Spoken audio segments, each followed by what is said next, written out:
বোঝার চেষ্টা করছে যে আমরা কেন করছি, আমরা আমাদের জায়গা থেকে এক্সপ্লেইন করেছি। ভাই এই যে জোটের বিষয়টা নিয়ে আমি একটু মানে ওনার প্রশ্ন একটু এডিট করে বলি যে আপনাদের জোটের যেহেতু এক ধরনের আসন সমঝোতার বিষয়টা আসছে, এটা আসলে কবে নাগাদ সব শেষ মানে আপনারা শেষ হতে পারে আসন কবে নাগাদ? ঘোষণার এটা বিষয়টা সমঝোতার মধ্যে পৌঁছাবেন? আপনারা বলছেন যে 20 তারিখ শেষ হবে বা ওইরকম কত মানে আসনে এরকম আপনারা কোনো ডেডলাইন পাবেন অথবা কিংবা কি কতগুলো আসলে আপনারা তারিখ পর্যন্ত এক্স্যাক্টলি যাবে পাচ্ছেন? না, আমরা আশা করি আমরা 11 বা 12 আগামীকাল বা পরশুর মধ্যে আমরা হয়তো ঘোষণাটা আসবে। অন্তত এনসিপির জায়গা থেকে আমরা কত আসনে করতেছি এই জোটে সেটা আমরা পরিষ্কার করে দিব। নাইট ভাই, আপনি যে বলছেন যে আপনারা নির্বাচনী প্রচারণার কথা বলছেন এবং এই যে প্রকাশ্যে গুলি করে হত্যার যে ঘটনাগুলো, আপনাদের নির্বাচনী প্রচারণা এই বিষয়টি কি আপনাদের বাধা হয়ে দাঁড়াবে কিনা?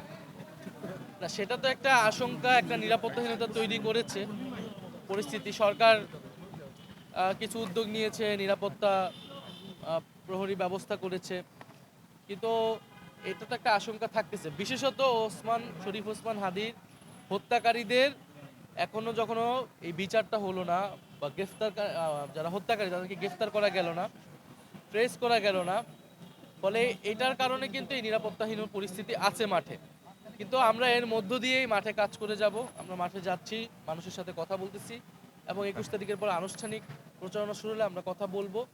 এখানে সরকার যদি ব্যবস্থা করতে নাও পারে, আমরা আমাদের মতো করে আমাদেরকে তো মাঠে যেতেই হবে আসলে, কিন্তু বাকিটা তো সরকার এবং নির্বাচন কমিশন আইন শৃঙ্খলার উপর। তাই আমি তানভীর, আমি ইন্ডিপেন্ডেন্ট টেলিভিশন থেকে। এই যে আপনাদের যে আসন সমঝোতার বিষয়টি রয়েছে, তো এই যে দেরি হচ্ছে, সমঝোতা নিয়ে যে সময় ক্ষেপণ হচ্ছে, তো এটা নিয়ে আসলে আপনারা নির্বাচনের যে মাঠ রয়েছে এখানে আপনারা পিছিয়ে পড়ছেন কিনা এই বিষয়টা নিয়ে যদি একটু বলতেন। অন্যান্য দল যেভাবে আগেই সব সমঝোতা হয়ে গেছে বা তারা আগে থেকেই সব প্রচারণা ওভাবে শুরু করেছে, তো আরে ভাই আপনি একটু পিছিয়ে যায় বসলেই তো হয়। দেখেন, এই বিষয়টা সামগ্রিকভাবেই নির্বাচনী যেই মাঠ, প্রতিযোগিতামূলক যে কার্যক্রম, সেখানে কিন্তু দুই জোটই যে খুবই ভালোভাবে নামতে পেরেছে এটা আমরা বলবো না। আপনি বিএনপির জায়গা থেকে তারা কিন্তু তাদের বিদ্রোহীদেরকে কথা বলা, তাদেরকে বসানো, তো ফুল ফ্লেজে কিন্তু তারাও নামতে পারেনি। বরং আমাদের জামাত এবং এনসিপি জোট কিন্তু অনেকখানি এগিয়ে, যে আমরা অলরেডি গণভোটের প্রচারণা শুরু করে দিয়েছি। আমরা মাঠে ঘাটে মসজিদে সব জায়গায় গণভোটের পক্ষে কথা বলতেছি।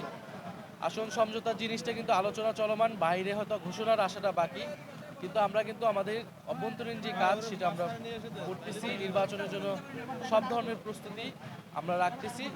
আমাদের যে আসন সমঝোতার ঘোষণাটা সেটা কেবল একটা আনুষ্ঠানিক ঘোষণা আসবে, এবং যেহেতু এখানে জামাত ইসলামও একটি সুশৃঙ্খল দল, ডিসিপ্লিন পার্টি, এবং এনসিপি নিজের মধ্যেও মোটামুটি একটা সিদ্ধান্ত নিয়ে এসেছে কারা নির্বাচন করবে, কোথায় করবে, ফলে এই ডিসিশন হওয়া মাত্র কিন্তু আমাদের আর কোনো ধরনের চ্যালেঞ্জ থাকবে না।